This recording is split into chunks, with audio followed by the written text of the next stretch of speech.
Hi, Dr. Eric Westman here with another episode of Dr. Westman Reacts. I'm going to be reacting to a video a cardiologist talks about the keto diet. Before we get started, I want to remind you that we're having an upcoming 7-day Start Keto Right challenge starting on January 2nd, in time for those New Year's resolutions. If you didn't hear me talk about the challenge in last week's video, I'll include a link to the challenge page below so you can check it out. I'm really excited to help people get started the right way. Now, to the video, a cardiologist talks about the keto diet. This is from Glory B TV. Let's see how a keto diet, is it really good for you or not? We know it can help you lose weight, but what are the long-term effects? Sure. I think we want to know the long-term effects of any eating pattern, including the keto diet. Hi, I'm Glory B, and this is Glory B TV. I'm here today with Dr. Stephen Loam, a lifestyle cardiologist, and today we're going to talk about... So first thing, who is this cardiologist, right? Now, if you didn't know, there are different kind of tiers of cardiologists. There are those who are teachers, who are at universities, at academic programs, like I'm at Duke University. There are a lot of teachers in cardiology where I work. I'm not a cardiologist, but I know many of them, and they're involved in clinical trials and clinical research. Some of them are not researchers, they're entirely clinical, but they get the cross-fertilization of learning from these other research cardiologists. There's some cardiologists who are preventive-minded, meaning trying to prevent the heart attack or the stroke. There are others who are reactive-minded, if you will, the ones who do catheterizations and put stents in, that sort of thing. Dr. Stephen Loam, L-O-M-E, is a doctor of osteopathy, which is reasonable. I'm an MD, but I work with a lot of osteopaths in the Obesity Medicine Association, and I think the training can be excellent.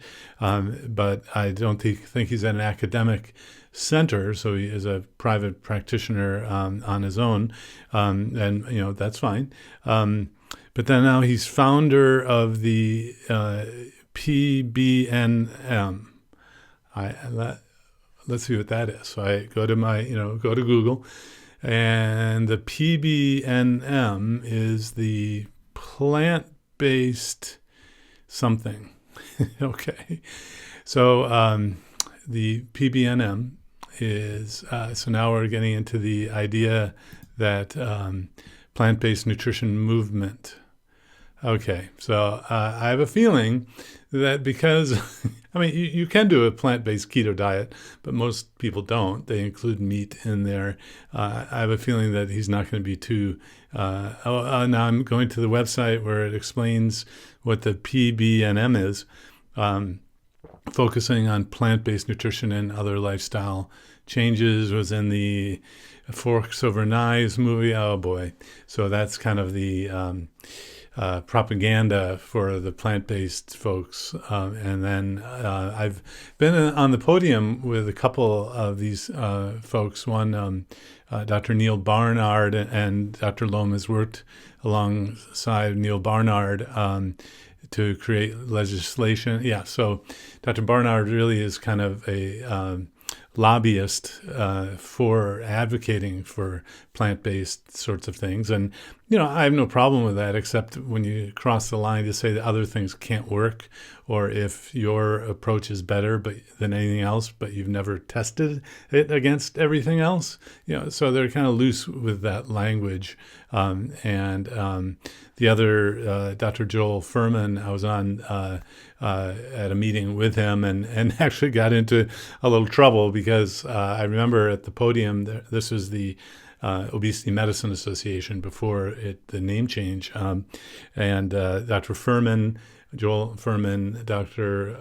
Jeff Volek, who's a low-carb advocate and researcher, and then Lauren Cordain, who is a paleo or hunter-gatherer type of proponent, doing kind of history of diets.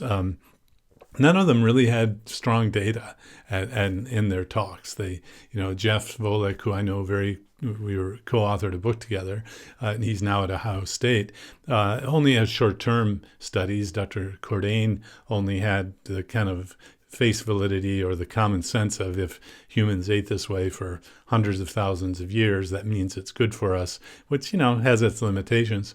And then Dr. Furman really didn't present much data at all. He just kind of said, we know it's best. Well, so I carefully said a question at the microphone in the question and answer period.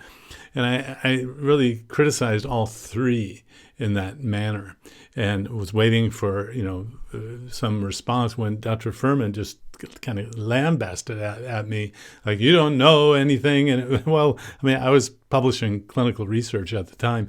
So it was kind of strange. And he monopolized the whole response to the question, didn't let anyone else talk about it. Turns out I guess made people in the audience or the leadership upset. They took me aside afterwards, the young Dr. Westman and me, and said, you're going to have to write Dr. Furman a letter of apology because you were so, mean to him. And I said, well, I wasn't mean. I was criticizing everybody. And, some people can take criticism, others can't. And so I did. I wrote a letter of apology because I was in the leadership of that organization and they wanted us to be friends with everyone. And, I'm critical of everyone. That's what a researcher is supposed to do. But that was part of my transition into a politician type of doctor. I ended up president of that organization, which means you're giving 6 or 8 years of your life in the leadership role there. But anyway, so that's I guess coming around to this is not not an unbiased review, because it's coming in has actually created an organization that has something to do with plant-based nutrition. So let's see what the video says. Talk about the keto diet. Now, we know lots and lots of people have gone on it with the goal to lose weight and they want to keep it off. Just reading what's in it, though, I'm so concerned about it because of the high fat content. Is it high protein content too, or is it mostly high fat? It's usually more high fat. That's the way that they advocate it. But it certainly is higher in protein as well, yeah. Yeah, and even a friend of mine who's been doing some consulting work at a company near where he lives, he said, so in their cafeteria, they got some special diet. He goes, it's not vegan, it's something else. And I said, is it keto? And he goes, yeah, it's keto. I go, what's in it? Steve. His name is Steve, too. And he said, he's mentioning these things. They're all high fat. He goes, how is that good for them? I go, it's not. Well, anyway, that's my opinion. Times change. And, when the low-fat diet was the diet of the day, and it was one size fits all, and it doesn't fit all. And we were using phones with cords and flip phones, maybe. And now I'm using a smartphone because I can do much more with it. So, no, fat in the food is just fine. And the experts have written papers together. The dietitian experts agree that fat in the food is fine. It's now trying to convince the other folks who already have their minds made up. I can imagine that this cardiologist is not going to take favorably because of that preconceived notion about a keto diet and fat. Crazy restricts the intake of carbohydrates. And so all carbs, even carbohydrates. Good carbs. Yeah, so there's good carbs and bad carbs, but all carbs are restricted. One apple will put you off the ketogenic diet. But we know an apple a day keeps the doctor away, right? So you're like automatically you're. Oh no! Wait a second. I don't know about that. One apple a day. One of my patients did have a doctor say an apple a day keeps it, and so I came up with a sign that said a slice of bacon a day keeps the doctor away. It all depends on your point of view. And actually, to have a cardiologist say that saying is not giving me great confidence in the nutritional teaching. So most doctors get no nutrition teaching at all, or very little. And the sound nutrition that we should be teaching is that protein comes first. Our body's made of protein, and it doesn't matter if the protein comes from plants or comes from animals. Don't worry about the fat in the food. That's the old way. Using a phone with a cord, it can work, but you can do a lot more with a smartphone. You can even take pictures with a phone now. But so let's see if there's any data When here. you can't even eat an apple, and it's not good. So the ketogenic diet restricts all carbohydrates, which effectively actually puts you into a state of starvation. And so when you get put into the state of starvation, Ketosis. the brain is saying, listen, we run on glucose. We need some kind of a fuel. And so it makes these things called ketone bodies in order to try to actually fuel the brain and stop it from being in the starvation state. And so, I can see, starvation is when you're not eating anything. And nutritional ketosis is when you're just not eating carbohydrates. And so you're running on fat, actually, even when you're not eating much fat, because the body likes fat. The heart prefers fat, actually. The idea that you're starving is just not true. Starving is when you're not eating anything. So when you're eating protein and fat, you're getting the protein to support your lean muscle mass, your body, and then you're running your fuel mainly on fat because that's what you're eating. Nothing right or wrong or bad about it. It's different, that's for sure. So maybe they're getting into that fallacy of because it's different, it must be bad, when actually it's not starvation. And and after 3 days of you or any human not eating anything, you go into ketosis.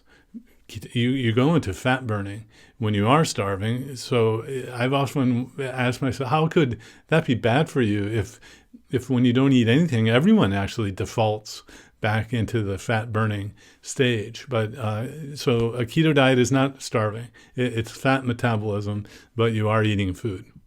Another red flag should be, wait a second, do I want my body to live in a state of starvation for the long term, right?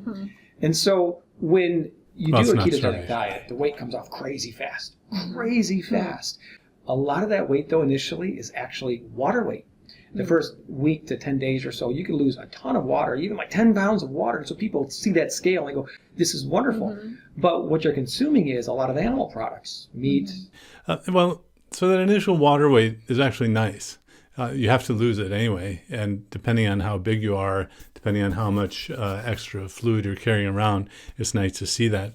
It doesn't mean you're not losing fat weight. So you're losing fat weight as well, just you're losing the water. And that goes back to that there's one study from years ago that was trying to show that the Atkins diet only was water weight, and it was 2 weeks duration.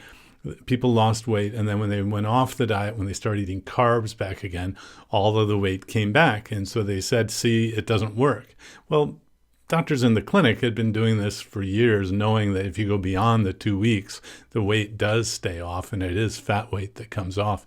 So there's always been this sort of university academic and then the clinical doctors split in knowledge, in belief system, and in the theory of obesity, calories in, calories out versus the hormonal theory. And now finally experts are getting together on that.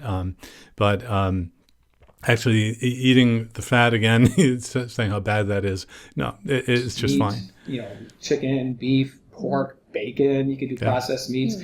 Certain vegetables are allowed that are lower in carbohydrates, and even just a teeny bit of like berries, like raspberries, could be allowed if you keep it very restricted. But ultimately, the amount of cholesterol and saturated fat in these diets is huge. In general, which is LDL fine. cholesterol number goes up slightly on a ketogenic diet, although there's a lot of variation from person to person. Right. And people lose weight. And when they lose weight, they go, oh, my blood pressure got better. Oh, my diabetes got better. And there's all these stories and blog articles and even doctors that promote it. And clinical research. So now there are so many studies. There are studies of studies that are called meta-analyses of low-carb diets for the treatment of obesity and of type 2 diabetes. And I have to say it's probably one of the most studied diets now because everyone thought it was bad. everyone wanted to crack at it to show that it was bad. And when it turned out not to be bad, people didn't study it again because they weren't trying to, find something to help people, I guess. They were trying to find out that the diet was bad. So anyway, when we did our research 20 years ago, we went to visit doctors who had done this for their careers. So we didn't come up with this ourselves. And in fact, it goes way back to Banting in the late 1800s. So anyway, it sounds like they're focusing on that old idea that dietary fat and cholesterol is bad for you. And I'm not seeing any kind of worry or concern in terms of data. But Are you? Ultimately, when you're thinking about a diet for you or what's right for you, you don't want to think about short term, right? You want to think about what's good for you in the long term. Mm-hmm. If I had an obese patient in front of me and I said, hey, listen, I want you to go on a cocaine binge right now, guess what's going to happen? They're going to lose a bunch of weight. If I said start smoking 3 packs of cigarettes a day, guess what's going to happen? They're going to lose a bunch of weight. Their diabetes will get better, their blood pressure. Oh, yeah, so he's making the analogy between smoking and cocaine to a keto diet? Well, actually, that reminds me of Dr. Ornish used to say, well, you could lose weight on an Atkins diet, yeah, but you can also lose weight with chemotherapy. And, and how bad that was. No, come on. This isn't data showing that a keto diet is bad. It's the prejudice, prejudging of an approach. And sadly, they're just not aware of the shift from worrying about fat in the food to worrying about sugar in the food. And actually on a plant-based diet, you can lower the sugar in the food and be quite healthy, I believe. But you can also do it in a way that's harmful. So the metabolic syndrome is the constellation of high triglyceride, low HDL in the blood, high blood glucose, high blood pressure, and high waist size or abdominal circumference. And that's really the root cause of heart disease. And of course, diabetes and smoking and hypertension are the biggest ones that you want to be sure to not go down that pathway. Well, that's about all the time I have. I'm not really, I hope you don't overvalue this opinion because it really wasn't evidence-based at all. And we're reversing heart disease, reversing diabetes.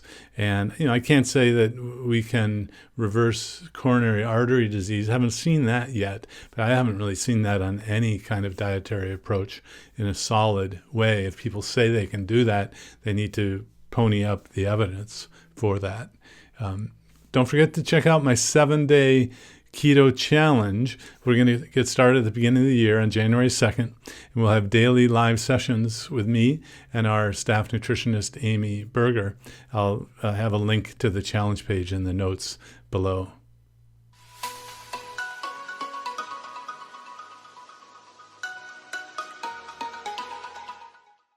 If you enjoyed this video, be sure to like, subscribe, and hit the notification bell, and check out adaptyourlifeacademy.com.